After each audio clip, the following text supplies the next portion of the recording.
Welcome to a podcast to heal your soul, where we explore the path to emotional well-being and inner peace. I'm your host, Lela. And I'm your host, Calli. And together we'll navigate the challenges of life and everything in between, so you can heal, grow, and thrive. Let's begin the journey to a healthier, more peaceful you. The materials and content within this podcast are intended as general information only and are not to be considered a substitute for medical advice or treatment. Hello, and welcome to a podcast to heal your soul. I'm your host, Lela, with my co-host here, Calli. Should we start that again? No, I think I like it. Okay. It's good. I never open. I know. That's why we're Okay. doing it. We're switching it up today. Okay. So we're here with another episode, and we are going to talk about our experiences with anxiety and panic attacks. Yes. And how we have navigated them, how we kind of realized that's what they were, I think is a good idea to say. Yeah, I think the first time you have one, you're like, you don't even know what it's called. No. It's just, for me, an overwhelming feeling of, like, dread. I don't know. But it's like, there's textbook panic attacks. Yeah. And we'll talk about that. I guess textbook panic attacks in quotes. Calli does not have those. I have a variety of panic attacks. She has All very over the place. strange panic attacks. I've witnessed them. Yeah. And they're not your textbook, oh my God, I'm hyperventilating, I can't breathe. They're very stoic and just kind of, I don't know, almost silent. Yeah, that's And what just it is. frozen. Mhm. Like, But I do have panic attacks that are what you see panic attacks normally be. But we can talk about that. okay. I am wondering, the first thing I'm wondering is I would like to discuss when our first panic attacks were that we remember. Okay. If you want to start with that. Sure. Okay. My first panic attack, I mean, there were times in my younger years where, I would start crying and hyperventilating. And I remember my dad having to pick me up, put me on my bed. Because there were times when I was a tiny baby and I would cry and I would stop breathing and they would have to take me outside. So he would think that that's what he would have to do with me. He would take me outside as a teenager and then lay me on my bed. Like if a boyfriend would break up, if I would break up with a boyfriend, or just, what happens when you're teenage age. But I don't know that I would consider that a panic attack. My first real, I think, panic attack was related to trauma. And I was in Hawaii and I was there because my son was in his addiction of heroin. And he was at a rehab at the time. And I went there because he had suicidal ideation. Mm-hmm. So he was put in a psych unit. And I was staying in a hotel and I had just got off the beach, gave my towels to this really nice gentleman at the desk in the hotel, and went upstairs to clean up because I needed to go to the hospital to visit my son, who had suicidal ideation. It's very important here. A half an hour later, I hear this crash outside my hotel room. And I look in the hallway, nothing. And I just finished getting ready and I was almost ready, and I went down on the elevator, got off the elevator, and that man that I handed my towels to had jumped from the 7th floor and ended his life.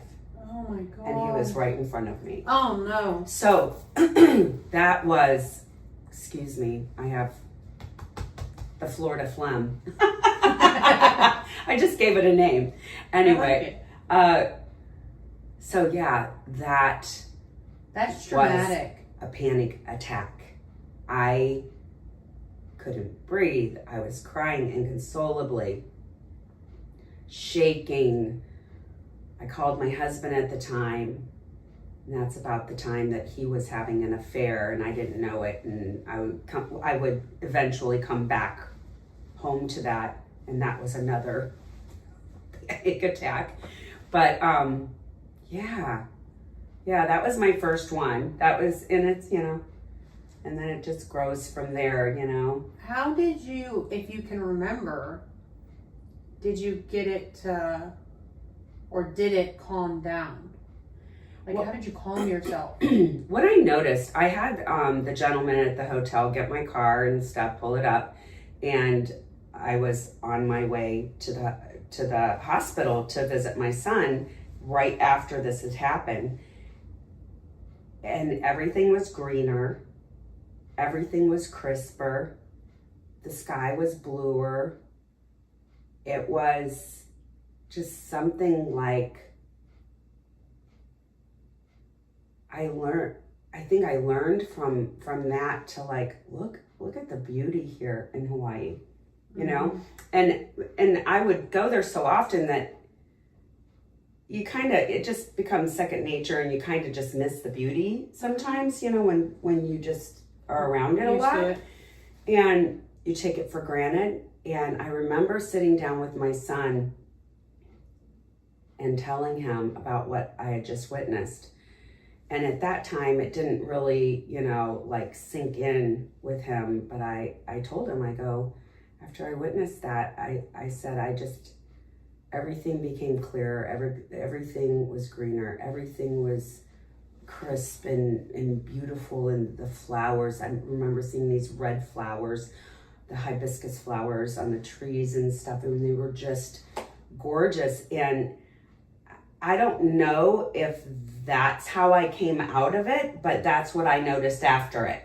Mm-hmm. How I navigate panic attacks is, through medication, actually. Yeah. And, learning to breathe and all of that stuff now. But yeah, that was very interesting how I remember just driving down the streets into Kailua, and it was just unbelievably beautiful and peaceful, and trying to explain that to my son that really wasn't in the right headspace to hear it.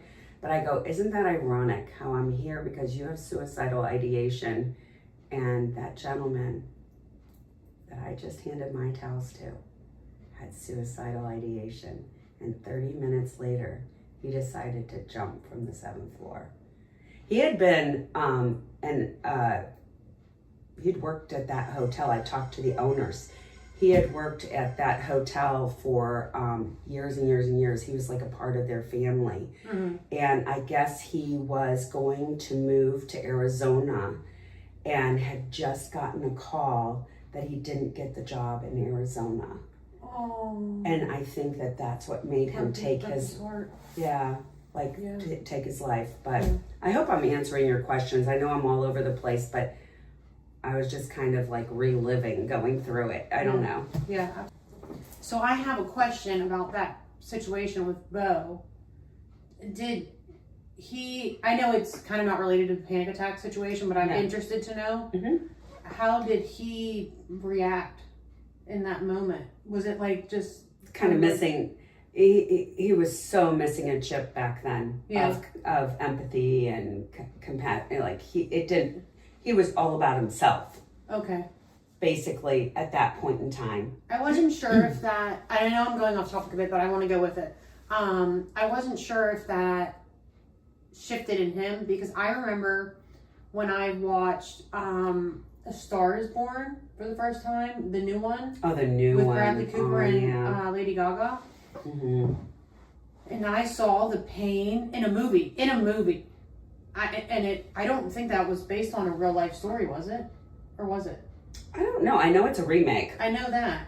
But I'm not sure if it's based on a real life story, but it is based on probably many real life stories of heartache and heartbreak when you lose someone to anything, but especially to suicide. But I remember looking at the pain on the family's faces and looking at my parents and being like, I could never, I don't want to say it's selfish, because I just don't ever want to judge anybody for what they've gone through and what they're going through.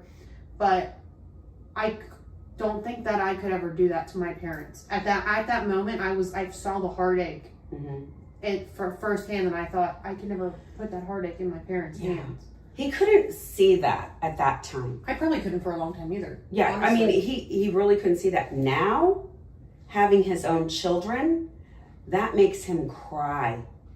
Like my grown son will actually cry. I couldn't imagine doing that to Atlas or Karuna. Like I just couldn't imagine putting them through that. And so because he's a parent, now he has that chip Okay. of what that would feel like, you know? Like he couldn't imagine if Atlas was doing that to him. And, you know, like he put himself really in that, he can put himself in that scenario now. Yeah. I think when you're in your active addiction and you're in that narcissistic, real selfish, almost sociopathic mode, you don't feel that. You're just out for yourself, you know? Yeah. So I know I went off topic a bit, but I was interested to talk about it. Yeah. My first panic attack, I think I was 18, the one I remember. And it was a whole situation. It was a family situation that was really hard on my family personally and was really taxing on our relationships amongst my immediate family. And I remember leaving the house and driving, and I just went into a fit of rage and sadness and just despair. And I was sobbing so hysterically that I couldn't see, so I had to pull over. And I couldn't breathe. I was hyperventilating, like a textbook, I guess you would say, panic attack. And I literally couldn't see, like how you said you saw afterwards, you saw everything was so beautiful. I couldn't see anything but like black. It was like my life was I just couldn't see anything going forward. I just thought I was going to die because I physically couldn't breathe. And then I felt like I was dying because I was just panicking so hard. And then I navigated that. It lasted a while. They pulled over. And I called my therapist, who I don't think answered because obviously they're probably in session. It was during the day and they have things they are doing. You think? Yeah, right. She did call me back later though, which was very nice. But I called and I just said how I felt. And I explained what was happening and I left a voicemail, and it was probably a really long voicemail. And I was just walking myself through my pain, and I think verbalizing it and affirming for me out loud, just saying the words of what I was experiencing brought me back down. I don't know if that makes sense, but I think just getting out the way I was feeling, and I do that in my grieving journey too. Like when I'm having a panic attack in my grieving journey, or just a panic attack in general now, I have to speak out what I am going through. Like for instance, when I had a panic attack last week, I think 2 so. weeks ago, it was a completely different panic attack, but I had to say what I was experiencing to my loved ones. Like I had to say I was feeling like I was going to die, or someone around me was going to die, and just say this. I just had to get it out. Right. And for some reason that calms me down when I voice what I'm going through. And I don't know if it's because I held it in for so long, my pain and my struggle, until I was like 25, and it started when I was like 15 or younger than that even. But now voicing it really helps me kind of navigate the panic attacks. But my panic attacks do look very wildly different from one to the other. And I've had both. Yeah. I had panic attacks. Oh my God. Did you have a panic attack when your dad died? Oh, well, yeah. When I was in mode to save his life, I was very calm, cool, and collected. Yeah. I ran out there. I knew what I was going to do, and I just didn't get to him in time. But I mean, and then they brought him on the beach. I mean, I was pretty calm through all of that. And then when they couldn't, when he didn't make it, then, I definitely broke down, and I've had many breakdowns since then. I think over that. Yeah, I think I've had the most panic attacks since my dad's passing, especially right after my dad passed. When I found out I had a massive anger, it was like just an angry panic attack. Oh, yes. I haven't done this since high school, but I just went there. I punched my dishwasher because I was so angry. And I remember thinking afterwards, I was like, God, I hope I didn't dent the dishwasher because I'm going to have to pay for it. But that's just a stupid thing to think of when you're in, like, I don't even know why I thought that thought. Like, I'm losing my dad and I'm thinking about a dented dishwasher. But... Well, you're not rational. I was so not rational. No. I kept telling my mom, I was like, you're lying. And I just was, such panic all over me. And it was inconsolable for many, many, many hours. Yeah, you get that fight or flight, you know, that parasympathetic nervous system kicks in and you're like, you feel like your world is crashing down and nothing is ever going to be the same because it isn't, you know, and all reality just crashes down on you, hits you. Absolutely. It's so, it's devastating.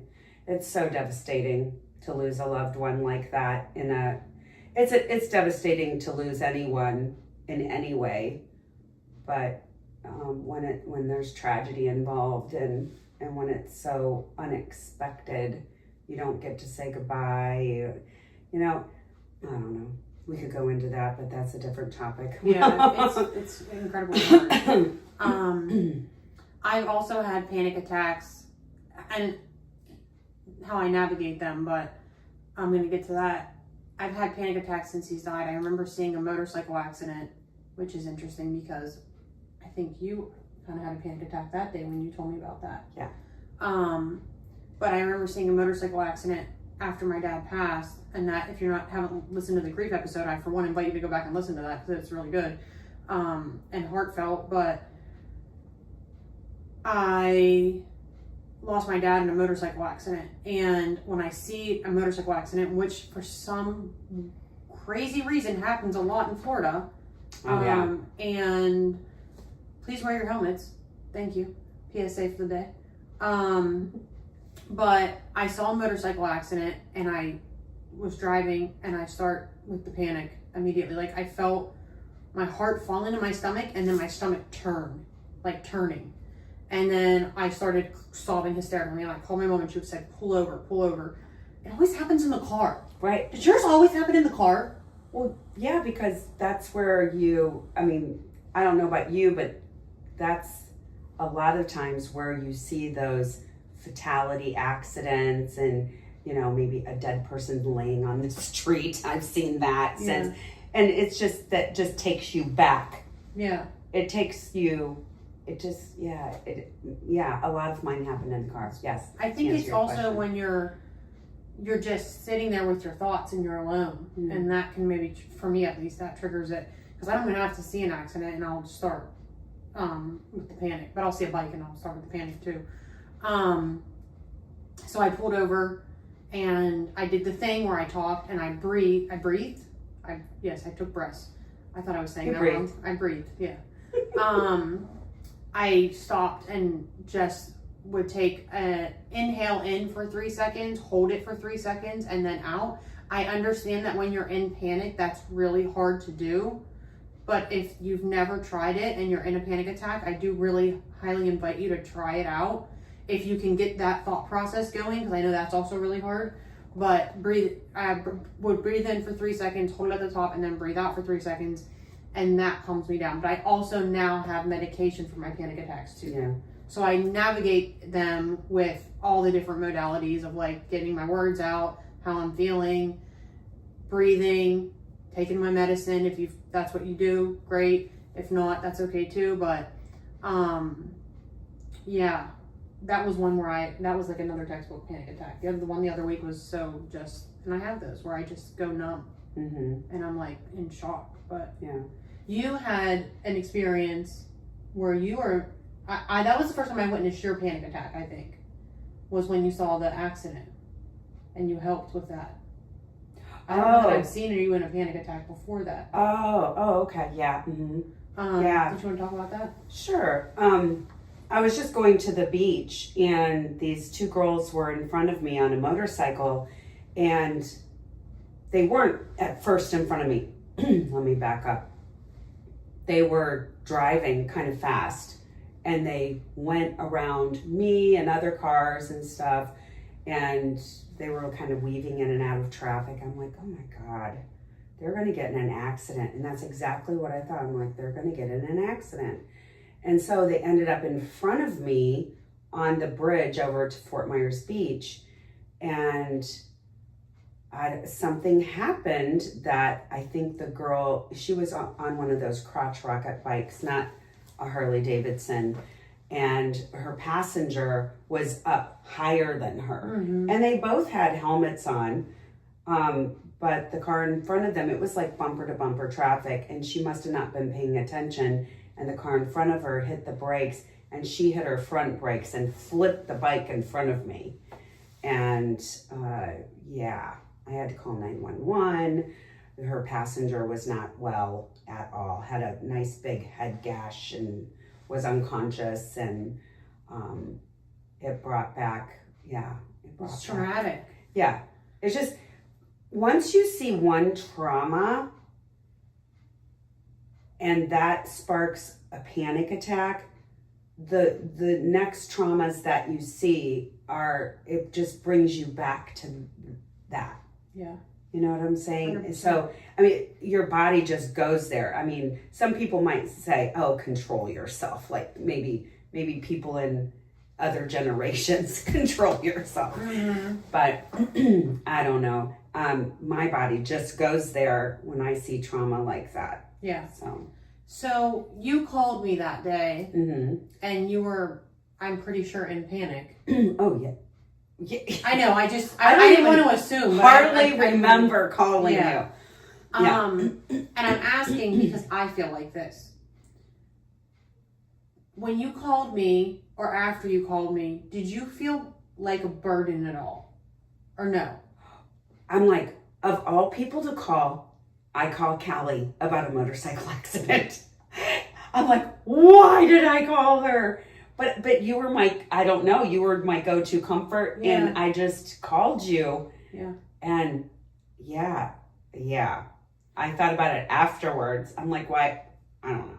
Well, I'm asking because I know, and I would like to hopefully help anybody who's listening not feel like a burden, because you like the fact that it was a motorcycle accident was similar.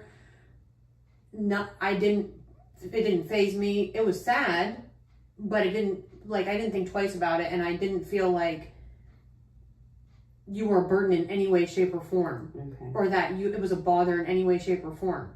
I know that when I had that panic attack a couple weeks ago, I do this always when I have panic attacks, and I'm trying to navigate it, but I lean on people in sports, but afterwards I'm like, oh my God, I can't believe I bothered them with that. Or, oh my gosh, I feel guilty that I had to put them through that. And I'm trying to navigate that by being kinder to myself and understanding that I'm allowed to be loved exactly where I am. And I just wanted to share that in case anybody else feels like that on the journey, that you're not a burden. Please lean on your supports, because that really, that is like one of our biggest coping mechanisms, I think, for everything. Absolutely. Lean on your supports, because if you're just keeping it to yourself, you're never going to get any better like that. I always say this because I saw it on Instagram or something, but I almost died in silence. So I'm going to heal out loud. But I literally almost died in silence. I've thought many times, this is it. And ever since I opened up my mouth, the pain has gotten lighter. Yep. The anxiety's gotten lighter. Not that I don't still have anxiety. I do very much still have anxiety. The depression's gotten lighter. Still have that, but it's much lighter. Mm-hmm. The suicidal ideations have gotten immensely lighter. It was like months, years at a time I would feel it. Now they're fleeting thoughts, usually, that come and go. Not often, but they come. But it was literally just speaking out loud about what I needed to speak out loud saved my life. I agree with that 100%. I'm one who cannot hold things in, because literally eat my stomach. You know, it feels like a hole going through my stomach if I hold things in, and I have to release that and talk to people, talk to friends. I've never been one. I mean, sure, there's going to be certain people I don't share things with because I don't not at that comfort level with them, but I think it's so healing to heal out loud, to voice what you're feeling, because you know what, you're going to more times than not be talking to somebody who can relate with how you're feeling. It's not that, anxiety is not that uncommon. PTSD is not that uncommon. Panic disorder, not that uncommon. Everybody has witnessed their traumas in life. Mm-hmm. And, you know, it's okay to talk about it. It's not shameful. It's not like, you know how almost mental illness used to be like the plague. So taboo. Yeah, like don't talk about it. And, you know, like there's generations before us that have had such sick individuals that could have been helped. Mm-hmm. But because they thought that they were demonic or, you know, taken over by a bad spirit or something like that, you know. Or they never to get over it. Right. They never received the help that they deserved, you know. So it's not a bad thing. It's a rainy day here in Florida. It is, if you can hear that. It's kind of calming though. Yeah. So I think that therapy really helps me. Psychiatry and medication really help me. Breathing really helps me. Practicing my gratitudes daily. And when I'm in that moment, also expressing like, okay, I have this to be grateful for, this to be grateful for, really helps. And talking about it really helps. Those are like my 5 main things that I lean on in my anxiety and panic moments. I'll agree with that. Yeah. I mean, I don't know if my gratitude journal helps me with that, but I do, you know, when I remember to do it, I do it. I'm not going to say, oh, every single night at 5 p.m., you know. You don't do it like that? No, I'm not, no. No, I do it when I'm like, you know what, I'm very grateful right now. I'm going to write that down. Yeah. You know, I do it when I don't feel forced to do it. But I agree, you know, through meds, through therapy, through talking to friends, through breathing, I notice I need to get back into yoga because let me tell you, yoga really helps me. And golf, forget about it. That is the cure. Doing things you love. Let me just tell you, go golfing, and that's the cure. No, not for everybody. For everybody. No, not for everybody. But it would probably give me more anxiety because I'm so bad at it. I don't know. I just forget who I am, what I am. I forget that there's anything else around me when I'm on the golf course. I mean, it's freeing. A lot of people think that about, you know, other things like fishing or whatever. I was going to say running. When I was a runner, it was freeing. And I'd love to get back into it again. But running for me is like my brain turns off. It's just me. I can breathe. I see the beauty in things. I'm so proud of myself. It just feels so good. I forget about everything else. It's like the most invigorating feeling. Yeah, because you get the runner's high. Yeah. My brother's an ultra marathoner, and he gets that runner's high. It's beautiful. Yeah. I had one more thought because you said earlier about how you saw the beauty in so many things. I remember my therapist saying to me one time, and this was about my depression and anxiety, that one day you're going to wake up and the sky's going to look bluer and the sun is going to shine brighter and you're going to notice things differently. And I did that. And I remember waking up one day and I went outside and I got in my car and I was driving, not like right after each other, but that as the day progressed. And I just looked up and I was like, God, I didn't even notice it at the time, but I was like, that sky's really beautiful. It's so blue. And then I thought about what she said, and I was like, dang, she was right. Mm-hmm. And it was the best feeling in the world. It was like, after so many years of a fog over me, I finally could see the beauty in life. And it was just so beautiful. So I did experience what you expressed earlier. Yeah. It just took me a second to remember that moment. It was almost like, without saying that life is so short, when you witness something like that, you think, oh God, life is so short, and really capture the beauty in things. Without even thinking that, I saw that, and then the thought came, oh, this is God showing me to really appreciate his beauty. Appreciate it. 100%. Right. I love that. Yeah, me too. Do you have anything else you want to talk about today?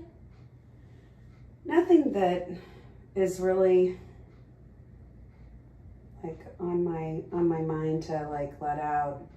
Forgive the Florida phlegm. I know that I've cleared I my like the Florida phlegm name. Not that so much the Florida phlegm, but I like the name. Yeah.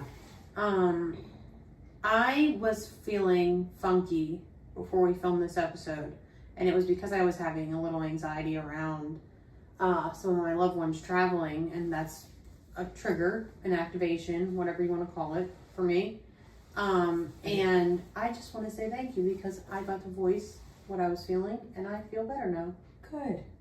Yeah, because we had no idea what we were going to talk about. To tell you the truth, we really never have an idea of what we're going to speak about until the day of, because we speak about what's in alignment with ourselves. That truly moment. In alignment, so that it comes out naturally. It doesn't come out forced. It's never scripted, as you can tell. Yeah. Never scripted. But are they traveling today? Yeah. Is that what your anxiety is and about? It's raining. And it's raining. So it's a little nerve-wracking. They have they're driving, and which driving just scares me in general, but they have a camper hooked to the back, so that also is a little scary.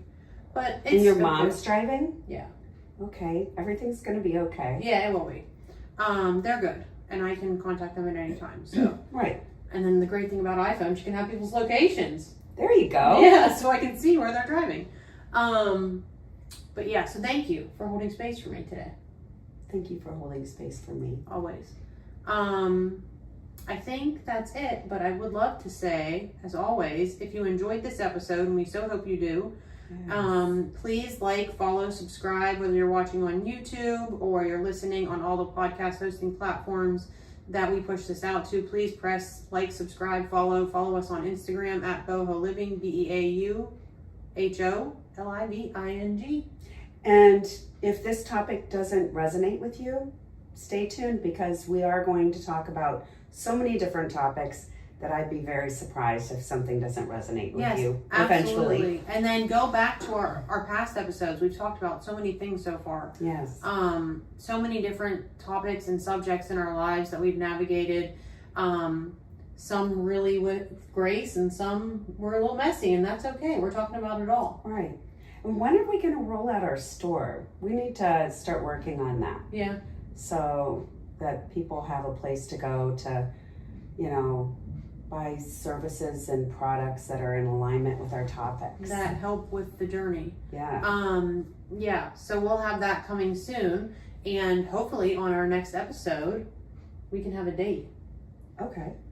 I like that. All right. So Put that the heat that Put puts the heat on. That puts heat Yep. heat under our feet. Yep. So stay tuned for our next episode, and we will see you next time. See you. Thank you for tuning into this episode of a podcast to heal your soul. Remember, healing is a journey, not a destination. Every step, no matter how small, brings you closer to the peace you truly deserve. Don't carry your secrets to the grave. Let's talk about them and transform the world. Until next time, take care of your soul.